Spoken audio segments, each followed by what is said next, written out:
All right, guys, welcome back to the No Limits podcast. We got a very special guest today. We got the boy, Anthony Taylor. What's good, brother? How you doing today? I'm good, bro. Just chilling, spending time with my family, just relaxing today. That's nice to hear, man. Uh, let's start off with people that might not be familiar with you. Can you give a little introduction about yourself? Hey, my name is Anthony Pretty Boy Taylor, aka Jake Paul's sparring partner. Fought for Bellator MMA, fought on Showtime pay-per-view twice in a row, fought on Showstar pay-per-view. So right now, my last 3 fights is on pay-per-view. I'm a hot commodity, and I'm that celebrity boxer that everybody wants to fight. All right, let's go. So you brought up, of course, being Jake Paul's sparring partner. Let's talk about it. How did your relationship with Jake Paul start? I mean, Jake didn't really know who I was. It wasn't the best. On Twitter, talking a little smack. BJ Flores said, "Hey, come spar him." I flew to Miami on my own. We fought, got to spar once, and he liked what he saw. And I was fortunate for them to bring me back. That definitely built a relationship to me and Jake. And from there on, me and Jake's been cool friends since. And he's just been very professional, very kind to me and my family, and he treats me like family. That's cool. That's cool. That's nice to hear. And yeah, I was familiar with you guys actually beefing in the past, like you calling him out, and that's so interesting to see, like how our relationship started off so negative, turning that into a positive for both of you. Of course, you're helping Jake in camp. He's helping you with the whole internet stuff. Yes, that's sick. And so, like as you said, you spar Jake. You're his sparring partner. That's what you're there for, right? Yeah, whenever he needs me, when he's getting ready for a fight, if he needs me, he'll call me to come help him out, and I'll be there to help him out. That's if he needs me. So I'm there if he needs me. Plus, most of all, I'm a friend for him. I'm a friend to him. I'm a sparring partner and friend, and you need friends. You need friends in the hard times. That I will say, and there's not a lot of people who can say they have friends like me. Or Jake in general. Yeah, and like, so I assume you sparred with Logan too. Yeah, I sparred with Logan. Logan can crack, bro. I tell you that. Logan can crack just as much as Jake can crack too. Okay. So tell us, like, what's the similarities and differences in sparring them? Yeah, I mean, they have their different style. They definitely have their own style. Logan is very long and lanky. Jake is tall, but he's very, very technical and sharp. So that's the thing about them. They're both different fighters. It's like saying Tyson Fury and Lennox Lewis. Both British, but both different type of styles. If you get what I'm saying. Yeah, I completely understand what you're saying, and that's why the follow-up question is, if, in your opinion, if Jake and Logan Paul fought, who wins that? I can't answer that, bro. I honestly don't know. Don't know? Nah, I don't know, but I do know, but I just can't say that, bro. That's just brings drama, man. I can't say that. I can't really speak on that, but Logan and Jake, they're their own people. They develop on their own pace. And they're ready to fight whoever wants to step in the ring. A lot of people call them YouTubers and stuff. But I mean, like, hey, man, this guy Jake beat a UFC champ twice. How many people in the world can say, hey, I want to be a fighter after being a YouTuber, and say, hey, I want to be a pro boxer and be a UFC fighter? Not a lot of people will be willing to do that or say they can do that. Okay, I respect that. But we're gonna have to talk about some drama on this show. As you know, you just fought on Showstar. The fans are not happy with your performance, Showstar in general. Can you speak a little bit about that? Why you underperformed, or whatever the case was? Man, I gassed out, bro. I was fighting at 190. Everybody knows in pro fighting, I'm like 55 to 67. I'm like 40 to 30 pounds out of my fight shape. I was just supposed to be there to commentate. That was my job, to commentate, come in, commentate, do my thing, leave. I was just told the day before the fight, on weigh-ins, hey, you want to fight? You know, Ashley Kane dropped out, so we have a fight if you want to hop on the car. I'm like, sure, just no, I'm out of shape. I'll probably be able to go hard in the paint for 1 round. After that, I'm done. Like, I'm not even in fight shape. I might look this part, but definitely not in fight shape. You know, a lot of people are going to be mad. Like, you guys expect me to just go out there and go 100%? Yeah, I mean, I can, but at the end of the day, it's not a pro fight. It's not a sanctioned fight. Yeah, I get it that people want to see a fight. You know, you can't expect me to be 100% if I'm only 20% ready to go. A lot of people expect to say, hey, it's like telling Tyson Fury, can you fight Deontay Wilder right now? I can, but it's just not going to look good because I'm not in shape, but I can. You know, I'm not scared of, he's going to tell you he's not scared to fight, but just know it's going to be a sloppy fight because we're neither in shape to fight now. So there was like no talks behind the scenes where you talk to your opponent saying, "Oh, let's just spar," because that's what the fans are saying. They're saying you guys just sparred. I mean, let them feel like let them feel what you do. We have 16-ounce gloves. What can you do with 16-ounce gloves on? What is your fight? Is a punch? If I hit you in the face with 16-ounce gloves, not as hard. But if I'm tired and I'm hitting you with 16-ounce gloves, is it going to hurt? Not really. You know, we're in 16. If I have 10-ounce gloves, totally different. You know, a lot of people are suspecting, oh, it's a fraud. My look, bro. Look, man, y'all wasn't there to see me, in period. I was just there to be on the card. It wasn't about me. If you feel that way, that should build confidence in Gib. That should build confidence in Deji or KSI or Slim to be like, hey, I want to fight that guy. I can beat him. I got confidence that I can beat that guy. If I fight like that and I look like shit and you guys feel like you can beat me, then fight me and let's see. That should give you no doubt that should give them no doubts to be like, that Taylor guy is an easy fight. I could win that. Take the fight then if you feel like it's an easy fight. Okay. I completely understand. You did fight on like 2 days notice. I didn't expect you to be like prime Anthony Taylor, but right. Like, I'm just chilling, man. I'm just relaxing, chilling, eating food and steak. I ate a fast steak on my way there. I'm at work, dinner. I mean, I'm not at work. I'm at dinner eating steak. I get a phone call from Showstar. Hey, you want to fight in the car? Sure. When am I fighting? How soon can you leave? I mean, it's 2:00. Can you get on the earliest flight? When's the next flight? It's in 3 hours. Okay, fuck. Okay, I'll take the flight in 3 hours. You know, they're literally calling me while I'm eating the steak. Hey, you know, and I was supposed to leave not that long ago to commentate. All of a sudden, bam.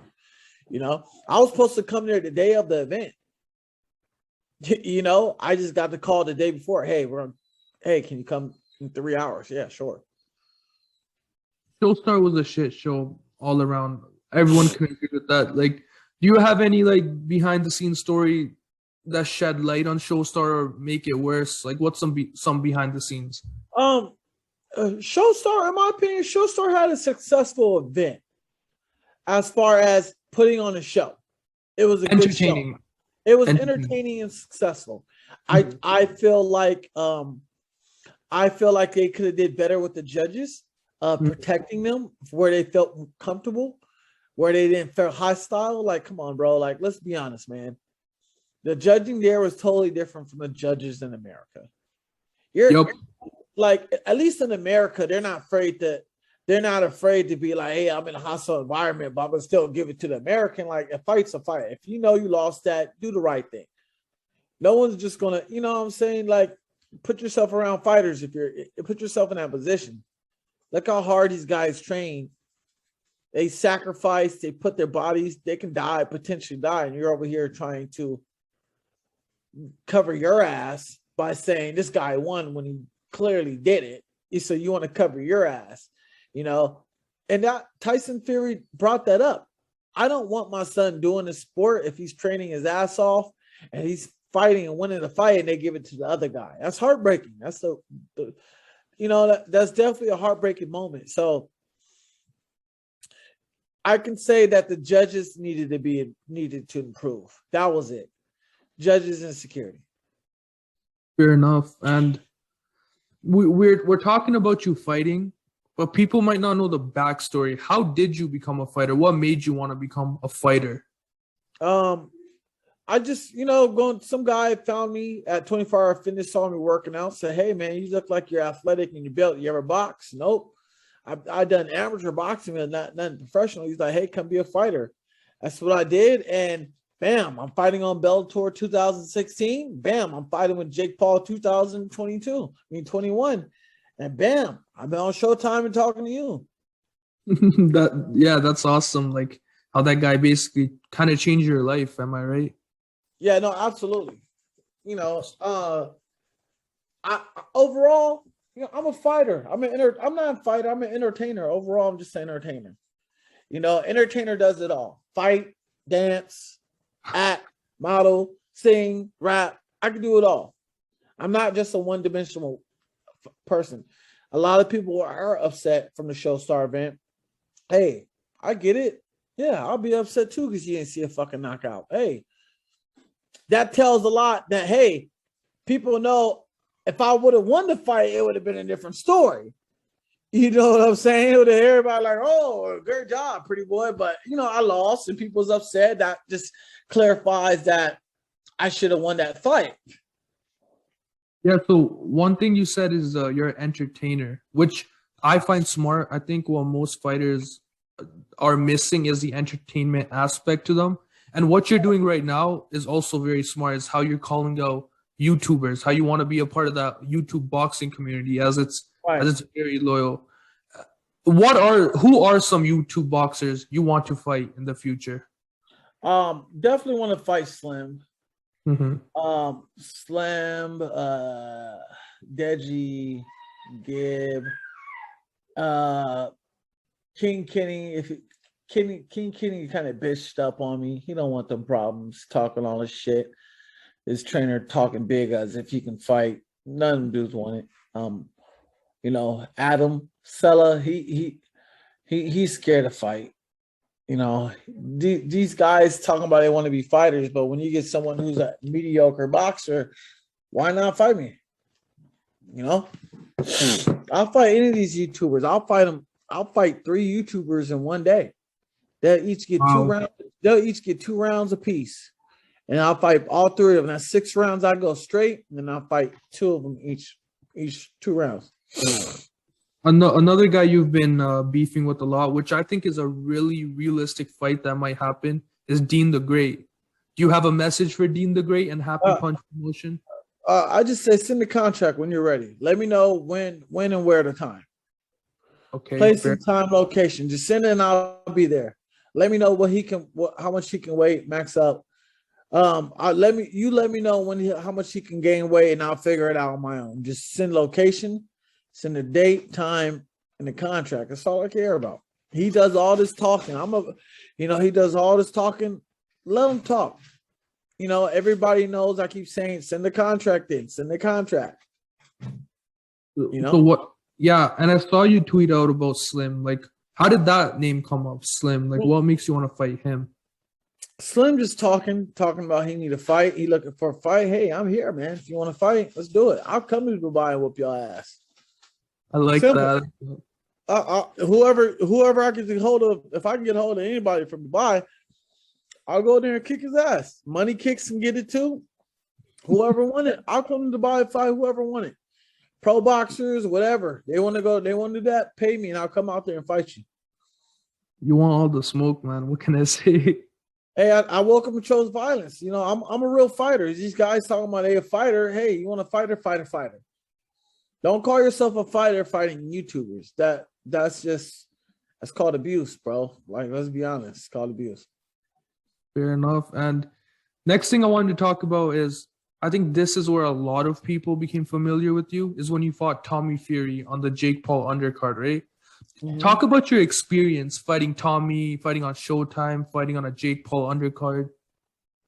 The experience was a great atmosphere for me. Great in general. Like, I fought on a big stage before when I fought on Bellator Coleman event TV. So I don't get camera shy. I don't get stage frights. I know when to perform. Tommy just outworked me that night. And I can't get mad about that. You know, he did a good job, and I praise him for the win. Congratulations. But overall, I had a good time. I got to experience Showtime pay-per-view, fighting on TV, thousands of people watching me. So it was a great opportunity. And so, like, the lead up to the Tommy Fury fight was amazing. I think a lot of people got to see your personality. Of course, Ariel Helwani did the face-to-face, and he only did it with you and Tommy and Jake and Tyron Woodley, and that's where people got to know you. So, and I also heard somewhere you said, I didn't lose that fight. I lost. I ran out of time. So you think if that was like a 6-round, 8-round fight, you could have took Tommy? Absolutely. Like, if this was a fight to the death, he's going down. He's definitely going. Like I said, I didn't lose that fight. I just lost time. You stop me. Then that means you beat me. Stop me. If you can't stop me, yeah, that judges have felt like you won it because I lost time. It is what it is. I don't cry over spilled milk. Some people do, but it doesn't bother me. I feel like a lot of people did undermine your performance in that fight. You were much shorter, and a shorter fighter fighting such a tall fighter, that's not easy. Like, the thing, top of my head, I can remember Logan Paul going on True Geordie talking about, Tommy couldn't even beat Jake Paul's sparring partner. How is he going to beat Jake? Kind of undermining you. Like, what's your thoughts on people saying that? Logan cool. Me and Logan actually talked the day after. Me and Logan's chilling. I don't mind it. Like, I have a tough skin, bro. Like, I grew up talking crap, talking smack to one another. I have a tough skin. Whenever people talk about me, it doesn't bother me. You know, I don't care because I do the same thing. You gotta be able to dish what you take, right? Can't talk crap if you can't receive talking crap.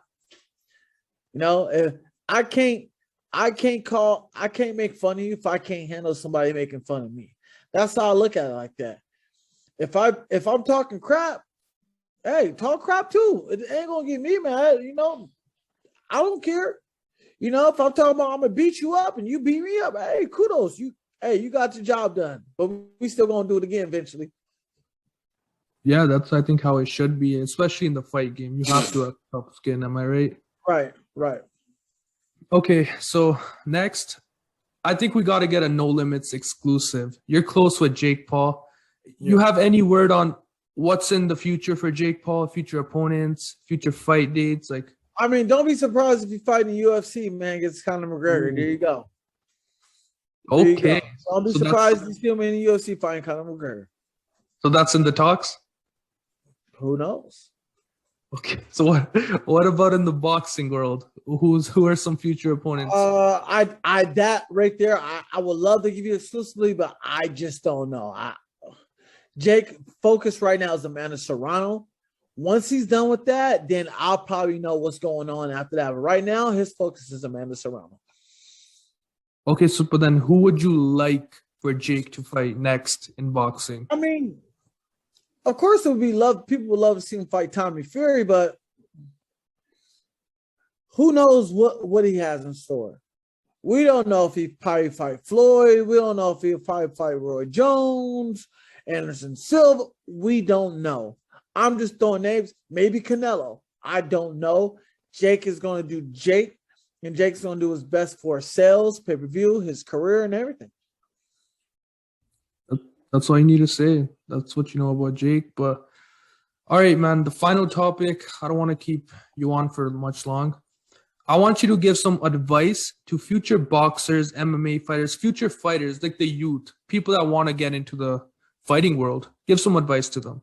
Stay ready so you don't have to get ready. Meaning stay in shape so you don't have to start getting in shape. Because when you're already in good shape, and when I mean good shape, you're running 5 to 8 miles a day. When you're in shape, you're ready mentally because now you can learn new things.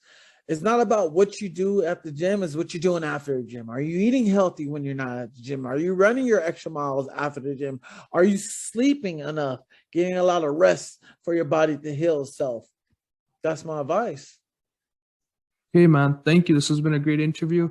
One thing I want to say, I've completely forgot to say this. One fight I really want to see you fight in is you versus Dylan Dennis on a Jake Paul versus Conor McGregor undercard. I think that would be phenomenal. No, that'll be great. But right now, Dylan Dennis is under Bellator contract, so Bellator's not giving up Dylan Dennis rights.